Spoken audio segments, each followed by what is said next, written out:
Government targets in 2022 4G internet coverage will be available all across Indonesia.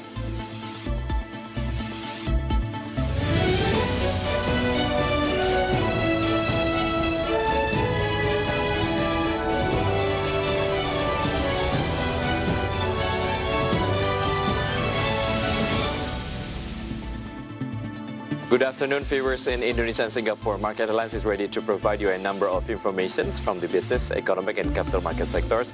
With me, Wicky Adrian. This is Market Headlines.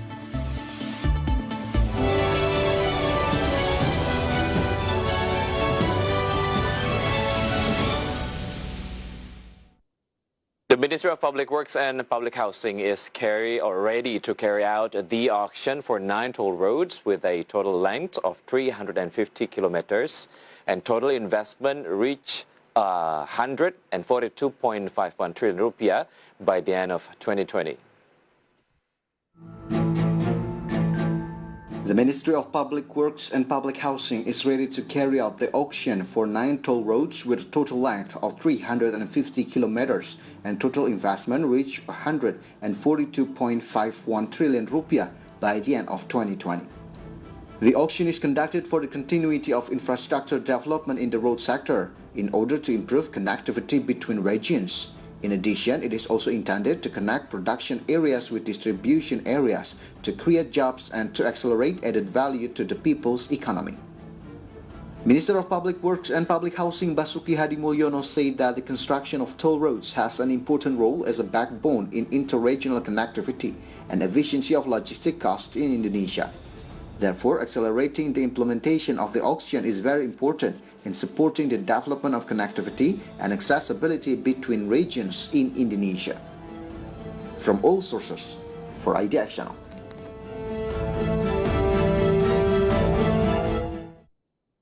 The Ministry of Public Works is known to be ready to auction off 9 toll roads spread across various regions with the total investment value reach 142.51 trillion rupiah. So does it mean that the government will return it promoting infrastructure projects? How much budget has the government allocated for infrastructure development this year and in 2021? Let's take a look at the first graphic. This is government's budget allocation for infrastructure. In 2020, it was allocated as much as 281.1 trillion rupiah. It grew by minus 28.7% compared to the previous year, which is in 2019. Meantime, in 2021, the amount of budget allocation for infrastructure, as much as 414 trillion rupiah, grew by 47.3% compared to the budget that had been allocated in 2020, as much as 47.3%. The infrastructure budget for 2021 has increased sharply by 47% of the total allocation in 2020, which is only 281 trillion rupiah. Minister of Finance Sri Mulyani explained that the increase in the budget occurred because the government wanted to pursue several projects that had been delayed this year. Not to mention, the government will also add new projects in 2021. She hopes that the increase in the budget for infrastructure next year can accelerate economic recovery. It is also expected to increase equitable distribution of progress in infrastructure development throughout Indonesia. And one of the government's focus in infrastructure development is the construction of toll roads. So how significant is the construction of toll roads in Indonesia? Let's see the next graphic. This is Indonesia's toll road transformation. In 2005, we can see as much as 628 kilometers of toll road operated that year. In 2014, 794 kilometers. In 2019, 2,000 kilometers. And in 2020, as much as 2,166 kilometers. In 2014, it is targeted to reach 4,500 kilometers. And in a long-term framework or time frame, as much as 18,000 kilometers.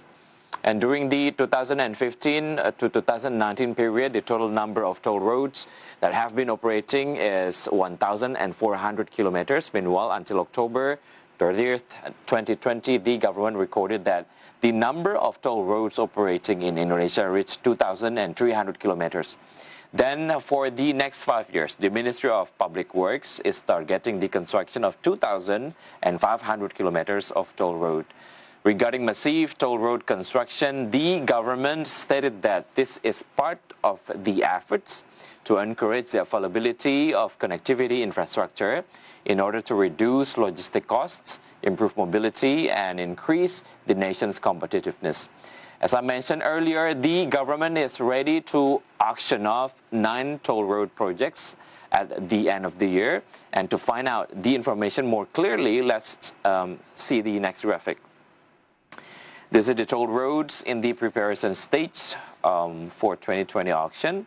Cikunir Karawaci section, for example, the investment value as much as 26.15 trillion rupiah.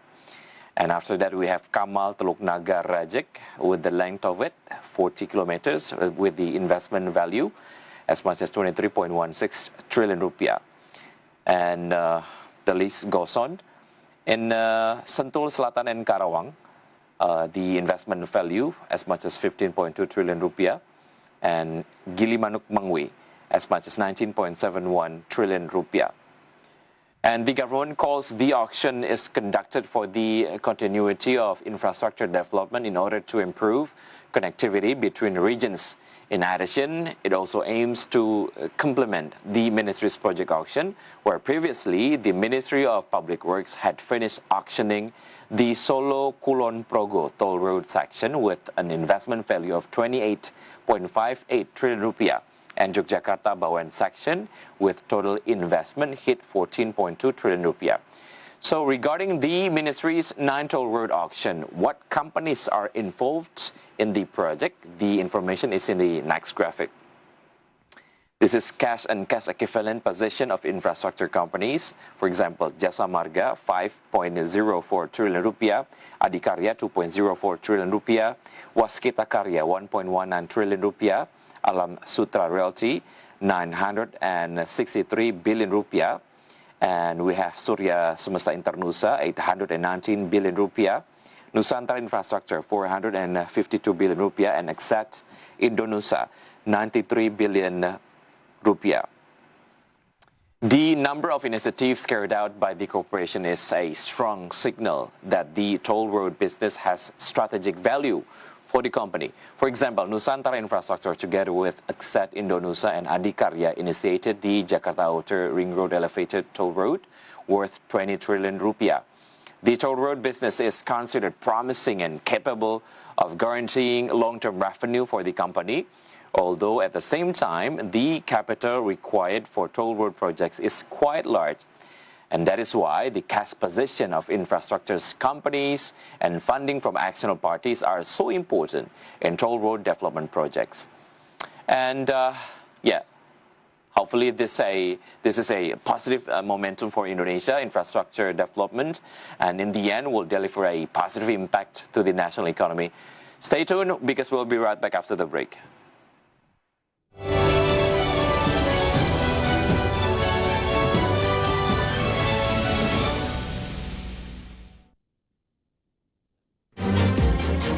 Gabungan Industri Kendaraan Bermotor Indonesia mendukung usulan relaksasi pajak sebesar 0% untuk pembelian mobil baru.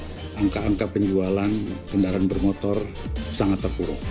Berdasarkan data dari pemerintah ya, saat ini sudah 9,4 juta UMKM yang go digital. Artinya tinggal selangkah lagi ya menuju target pemerintah ini.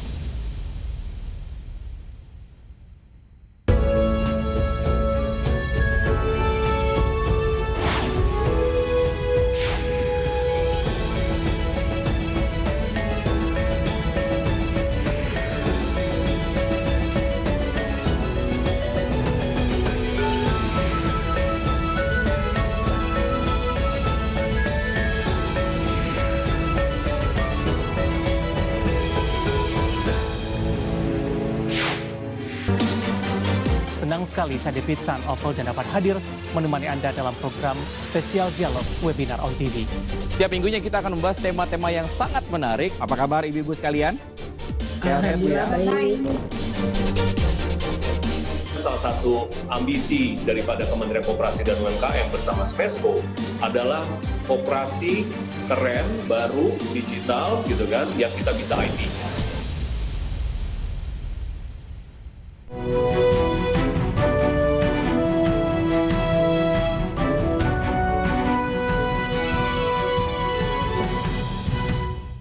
Ya halo pemirsa, nama saya Mangi Feracong. Saat ini saya menjabat sebagai presenter dan juga associate producer.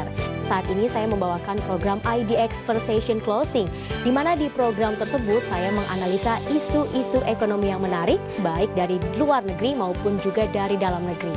Tentunya hingga saat ini saya masih terus belajar dan saya sangat menikmati profesi tersebut.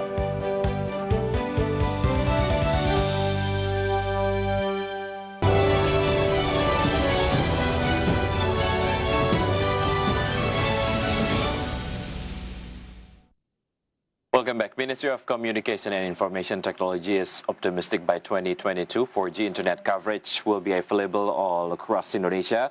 Regarding the progress, the ministry is now accelerating base transceiver station developments. The Ministry of Communications and Information Technology is optimistic that the development of 120,000 BTS or base transceiver stations will be completed in 2022. If the BTS development has been completed, then there will be 12,548 villages that will be covered by 4G internet access.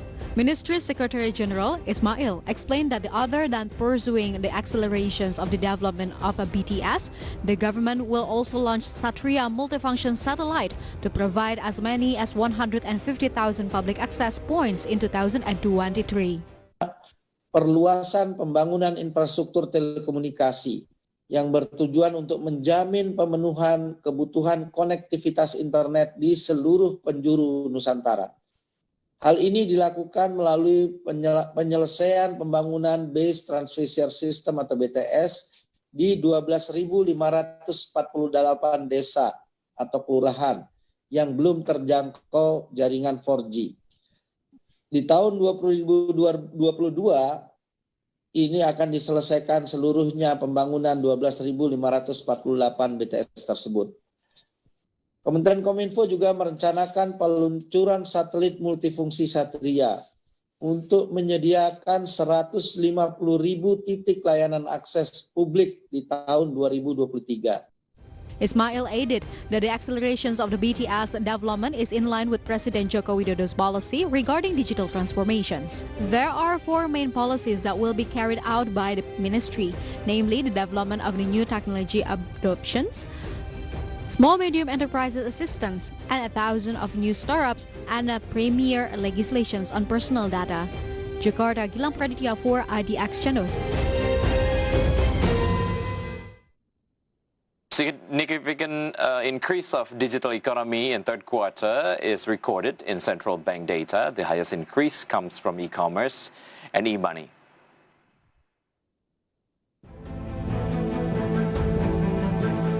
The high digital economic activity in the third quarter makes the important role of technology in the fields of payment and finance is undefeatable. Therefore, the central bank has made a payment system blueprint as a commitment to transactions efficiency and financial inclusions. Senior Deputy Government of Bank Indonesia, Destri Damayanti, explained that based on the data that the third quarter of this year, digital economic activity has increased significantly, and this can be seen from the payments from via e-commerce and e-money. Berbagai data menunjukkan aktivitas EKD terus meningkat, seperti contohnya nominal transaksi e-commerce pada triwulan 3 2020 tercatat sebesar 70 triliun. Atau naik dibandingkan dengan triwulan 2019 yang sekitar 60 triliun. Peningkatan transaksi e-commerce tersebut dalam hal ini dan perubahan dari sisi defisit ini adalah ditujukan mainly adalah untuk memberikan support bagi ekonomi dan untuk belanja-belanja. Government's role in clean energy is taking places. Can be seen from government's efforts to develop lithium factory that is engaged with hydroelectric power plant.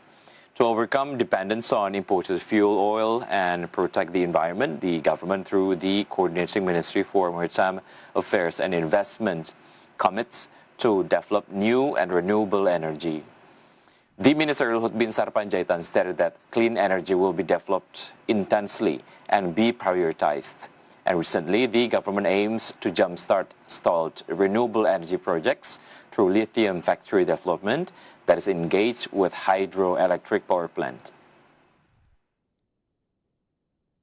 Hydropower, our dream right now, we prepare one industrial estate in North Kalimantan. So the smelter could energy by hydropower, which is cost I think around 4 cents per kilowatt hour, can go down after a while to 2 cents per kilowatt hour, and the product is a green product. So if the lithium battery is going to be... Market headlines will be right back after the break. Stay tuned.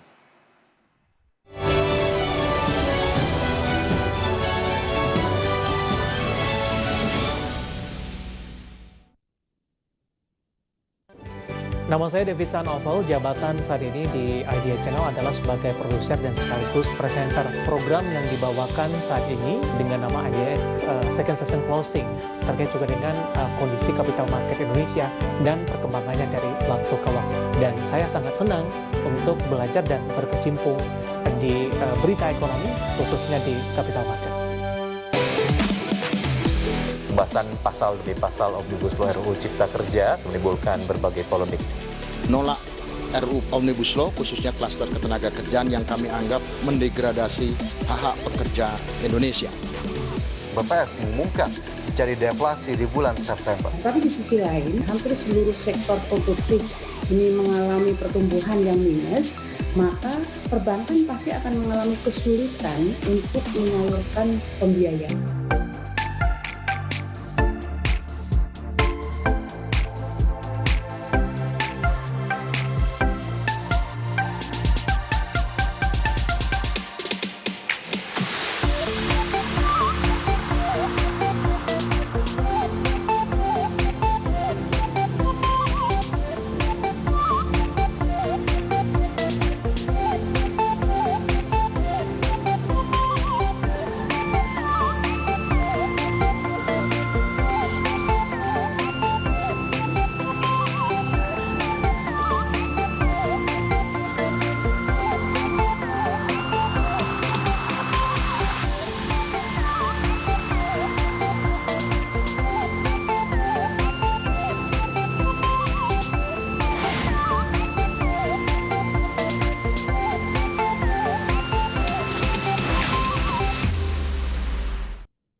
Segment. The Jakarta Composite Index intraday movement earlier today, JCI was open at the level of 5,669.66. Then approaching the closing time out of a session, the index was on the level of 5,721.58. Then the index was showing strengthening trend by the second session closing time. Index was closed at the level of 5,759.91. In short, JCI went up 1.42%.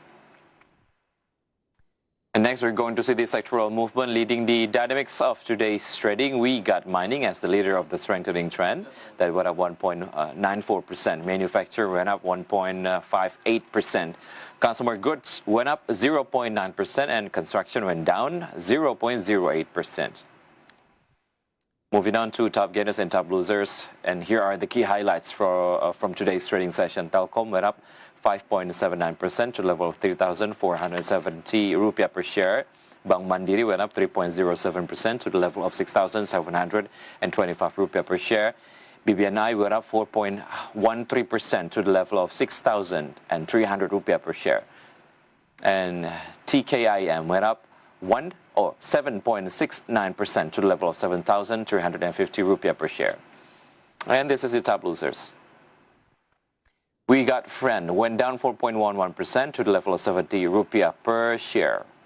And KBAG went down 5.56% to level of 51 rupiah per share. And PPRO went down 3.92% to the level of 98 rupiah per share. And BKSL went down 6.67% to the level of 56 rupiah per share. And next we're going to see the intraday movement of rupiah towards US dollar, open at the level of 14,090. Rupiah was also showing strengthening trend towards US dollar. It was close at the level of 14,139. In summary, rupiah went up 0.08%.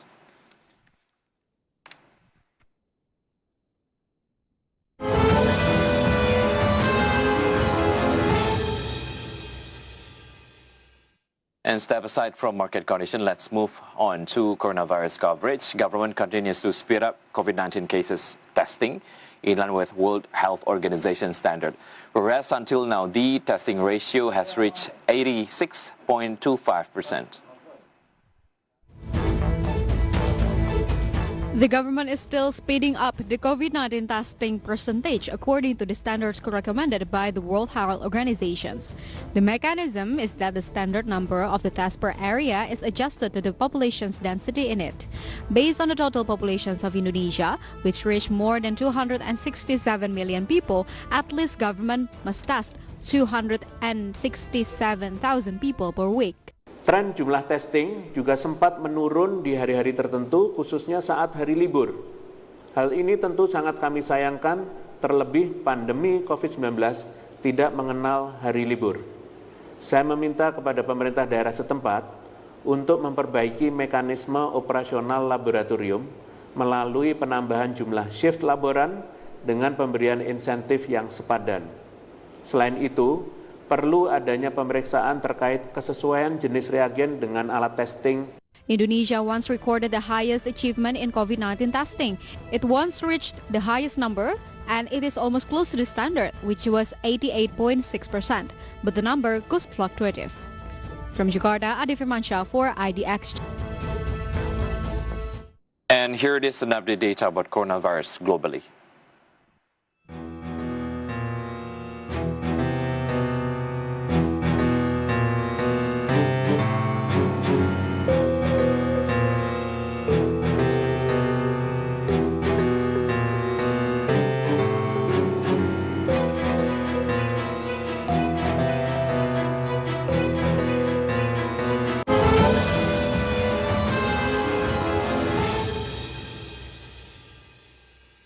And the news close our market headlines today. Please enjoy our next program on IDX Channel, Your Trustworthy Economic, Business and Capital Market Channel.